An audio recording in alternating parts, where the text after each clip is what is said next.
Now Joseph had been taken down to Egypt. Potiphar, an Egyptian who was one of Pharaoh's officials, the captain of the guard, bought him from the Ishmaelites who had taken him there. The Lord was with Joseph, and he prospered, and he lived in the house of his Egyptian master. When his master saw that the Lord was with him and that the Lord gave him success in everything he did, Joseph found favor in his eyes and became his attendant. Potiphar put him in charge of his household, and he entrusted to his care everything he owned. From the time he put him in charge of his household and of all that he owned, the Lord blessed the household of the Egyptian because of Joseph. The blessing of the Lord was on everything Potiphar had, both in the house and in the field. So he left in Joseph's care everything he had. With Joseph in charge, he did not concern himself with anything except the food he ate. Now Joseph was well built and handsome, and after a while his master's wife took notice of Joseph and said, "Come to bed with me." But he refused. "With me in charge," he told her, "my master does not concern himself with anything in the house.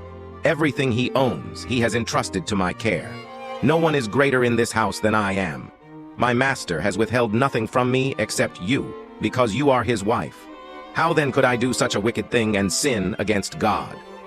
And though she spoke to Joseph day after day, he refused to go to bed with her or even be with her. One day he went into the house to attend to his duties, and none of the household servants was inside. She caught him by his cloak and said, "Come to bed with me." But he left his cloak in her hand and ran out of the house. When she saw that he had left his cloak in her hand and had run out of the house, she called her household servants. "Look," she said to them, "this Hebrew has been brought to us to make sport of us. He came in here to sleep with me, but I screamed. When he heard me scream for help, he left his cloak beside me and ran out of the house." She kept his cloak beside her until his master came home. Then she told him this story. "That Hebrew slave you brought us came to me to make sport of me. But as soon as I screamed for help, he left his cloak beside me and ran out of the house."